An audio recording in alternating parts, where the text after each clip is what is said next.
Cocoa Buns, it is Steph. Welcome back to my home. I want to be personal with you today. I want to get casual and up close.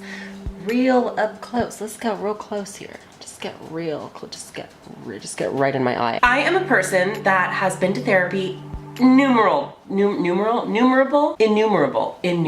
times. I have been to therapy many times for many different things. And every time I have found it has helped me when I can find the right person or the right strategy. And I know for a lot of people, especially, you know, in their 20s that are kind of realizing, hey, there's some stuff I haven't dealt with. It can be intimidating, or it can even feel like it's not necessary or like it's too clinical or something. There's a lot of misconceptions around therapy, but bottom line is it's very versatile and it's very diverse in terms of the strategies that you get and the kinds of people that will be counseling you. So I want to walk you through a couple of my experiences with therapy with different people to give you an idea of what you might be able to expect in a therapy situation. I hope you find this helpful. If you have any questions or any other experiences to share, let me know in the comments. Let's start more conversations down there. Let's talk. Let's have a conversation.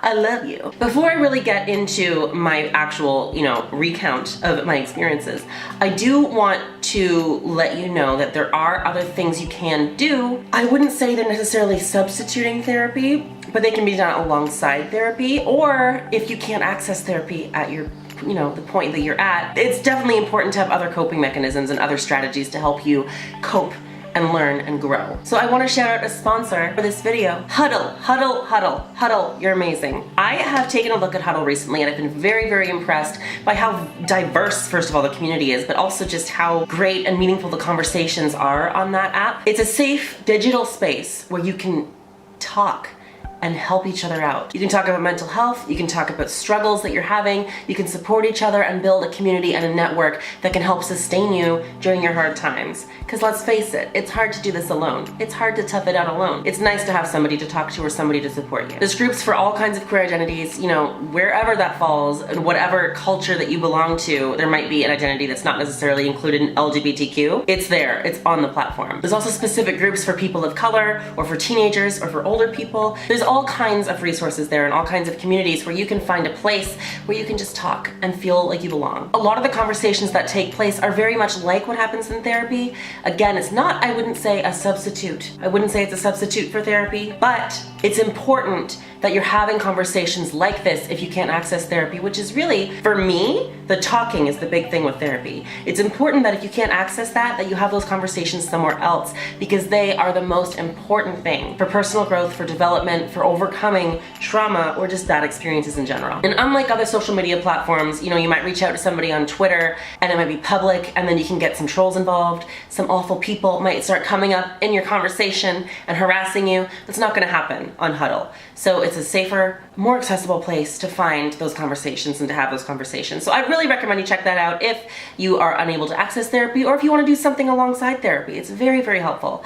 Let's get into therapy now. The first time I went to therapy, I was 11 or 12, and it was a man, I do not remember his name, but he had treated my mother many, many years ago. And in a small town, that's the kind of thing that you get, is like one or two therapists that kind of treat everybody and know everybody's business, which would be a great TV show, by the way. But this guy was not a good fit for me, and I'm gonna tell you why. I was dealing with issues like not feeling like I was wanted, not feeling like I belonged, feeling socially ostracized, and what I really wanted was for somebody to listen to me. I mean, it's hard to know, because I didn't know what I wanted consciously in that moment. I just knew I was feeling awful. And this guy was a psychologist. He was an older dude. His education was probably a little bit older, so he wasn't really bringing new technique or new theories to the table. It was all very much like what you might see on a TV show in an asylum. It wasn't a negative experience. So I wasn't locked up in a room and injected with something. It was very much just like he sat me in a chair and he told me to picture memories and like picture them in different colors and like move them in my mind and stuff.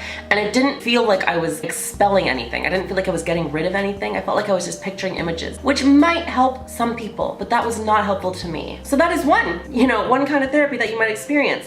He had a very calm demeanor, a very nice, strong, soft voice. I don't know how you can have a strong and soft voice, but I hope you understand what I mean. And most therapists or psychotherapists, or there's a million things you can be that is a therapist, they will have that demeanor and that calm, welcoming feeling. And if you don't feel that with the person that you're seeing, you should find somebody else, because the most important important thing in therapy is that you're able to relax and talk about anything. You need to get that stuff out of your system. So if you can't relax and talk about it, it's not gonna happen. So make sure the person you're with makes you feel relaxed, and then make sure, you can probably tell after 1 or 2 sessions max if that person's helping you with their strategies. So that one wasn't so hot. Didn't really work the way I wanted it to. I was 11 or 12, I had no idea. I had another therapist when I was 12 or 13. This woman was much better for me. She was kind of a hippie. She was kind of a middle-aged woman. She had kids. She was a pacifist. She had all these little rocks in her office, and she played like this really zen music, and there was like waterfalls sounds, and it was really, really peaceful and really nice. And I think it made me feel calm and relaxed and at home because it kind of resembled a fantasy atmosphere, which is what I was using as a retreat and an escape in my life in video games. So to go into a place in real life where I was supposed to feel calm and talk about my problems and be in that environment was incredibly beneficial to me. So that, amazing, amazing. And every therapist I've had that has worked well for me has had that kind of setup and that kind of presence. This was around the time that I was grappling with my sexuality. It wasn't really sexuality, it was more gender, but I didn't really understand that. So I thought I was gay because I didn't know that trans people existed.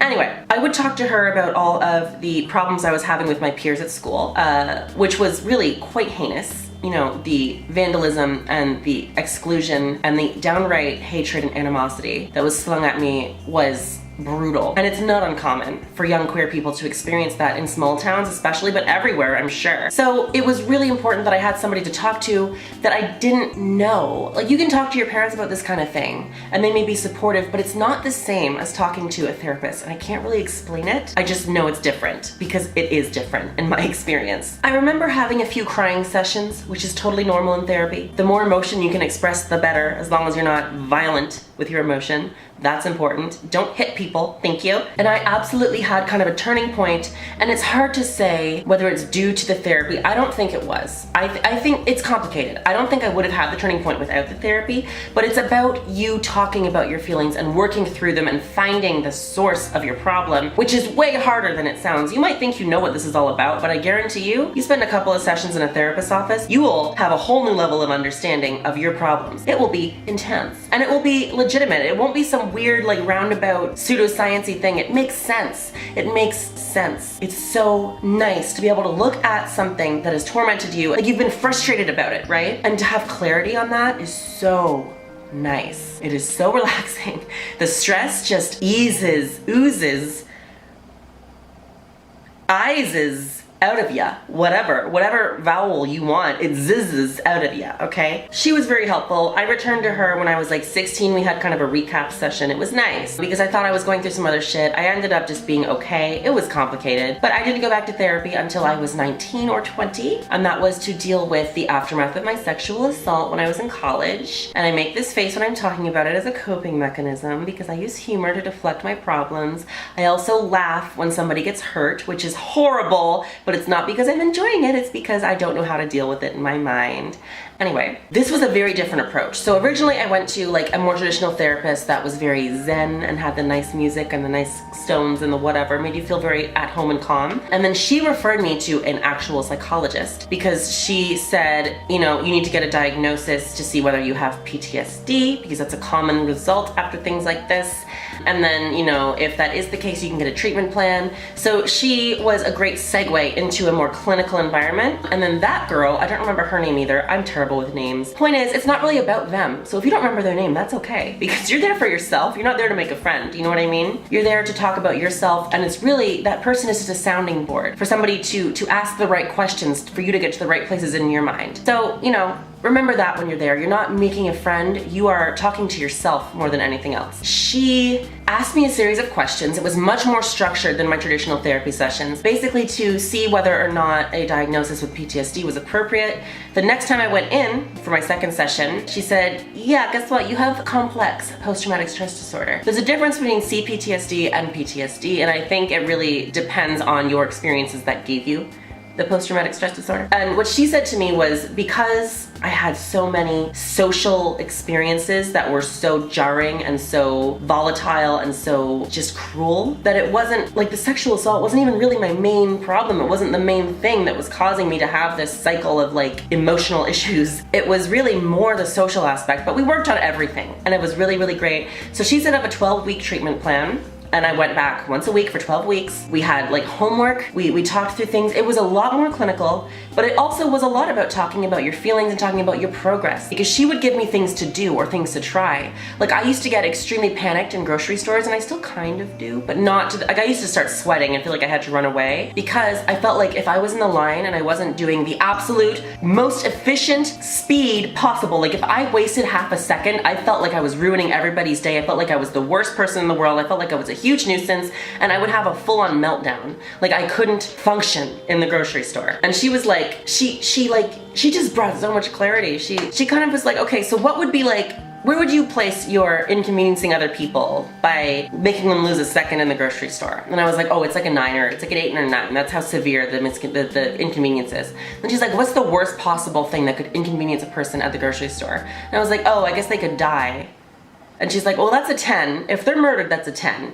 And you're saying that your 1 second inconvenience is an 8. Okay, so where would you, like, reassess that? And then she had me go to the grocery store and purposely take longer than I had to, and to pay attention to the people around me and to myself and how I was feeling, and to see if anything happened. It was an experiment. It was a scientific experiment. We had a hypothesis and everything, and then the results showed that my fear was unwarranted and had no evidence to support me having to have these panic attacks. And that process, in that situation, that scientific process, helped me just be able to do that normally. And that helped in that situation. But in a situation like when I was 11 or 12 and dealing with feelings of being unwanted and everything, that wouldn't have worked. The point is, there are many forms therapy can take, and all of them are helpful for different situations. So if one person doesn't work for you, find another one. I will say, where I live in Canada, if you get referred to a therapist or a psychologist by your doctor, by your family doctor, at least in Ontario, because it's OHIP, Ontario Health Insurance Plan,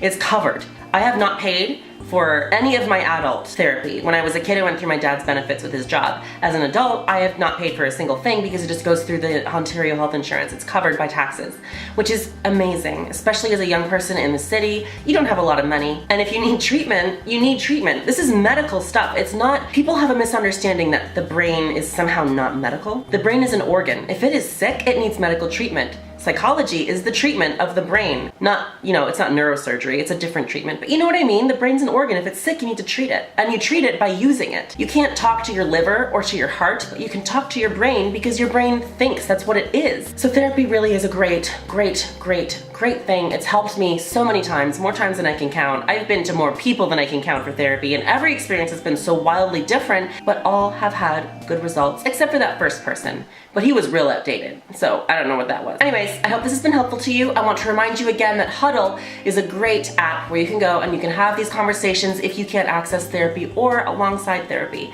And there is a link in the description box that you can go click on with more information. It's a free app. Really, if you want to have a conversation like this, it does not hurt to give it a try. I love you so much. Until next time, just remember, you can help yourself heal whatever has troubled you in the past. I also would like to ask you, please, if you love me, if you support my videos, if I have helped you in any way, please turn on the notifications, hit that bell so you know when I upload a video, because YouTube has been fucking with subscriptions again. The absolute best way to support creators, even above Patreon, is to just watch the video. That is all you gotta do. So, if I have helped you in any way, I would love it if you'd stick around, hang out. We're the Bread Squad, you're the little buns, I'm the bread mom, I'll be your mom. We'll have a good time as a family. I love you so much, bye!